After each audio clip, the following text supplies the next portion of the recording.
What's up, fellas? So this is a Great Alaskan, 28 feet long, 8'6". Sides are 38 inches. Well, it varies, 38 to 36 inch sides. It's a really deep V. So if you look at that little jumbo here, 24-footer, which is a nice boat, but you will notice that the V on this is quite a bit deeper. So this is a much bigger, deeper hull.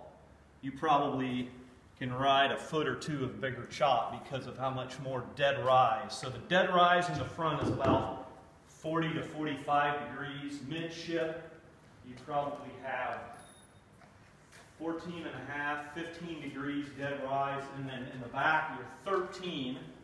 So the nice part about this is you can proportion the boat in thirds and have adequate space in your cuddy, your main cabin, which you got to imagine it upside down, and then your back deck. You know, you'll have 8 feet of deck, 8.5 feet of cabin, and 9.5 foot cuddy. So it's really got some good lines. We've got most of the chines here. If you're in person, you can see it. We got real nice, subtle. I really eyeball everything and make sure, you know, all my lines are proportional, good shear lines. I don't want my gunnels with big bumps and humps. And the keel, this is really important. I've had a couple different people look at the keel. So if you get in person and you look at this keel, I am a dead straight line for, you know, from here to where the curves start at the scarf on the front. And that's important if you want your boat to run right, because the back 12 to 14 feet of the boat is where you're planing. So you have some nice subtle curves on your chines from starting about 6 feet forward.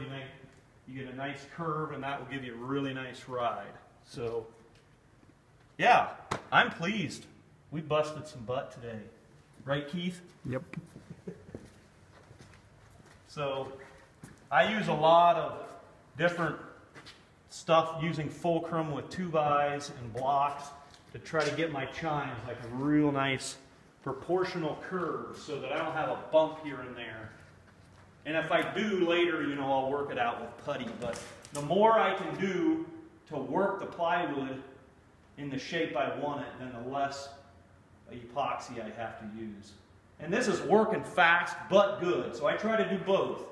I try to do it fast because I got to make money, but I try to do a really good job. So if you eyeball this keel, you'll see that I've got a perfect line. I don't have a twist, and that's because I get a perfect straight line down the middle of my jig.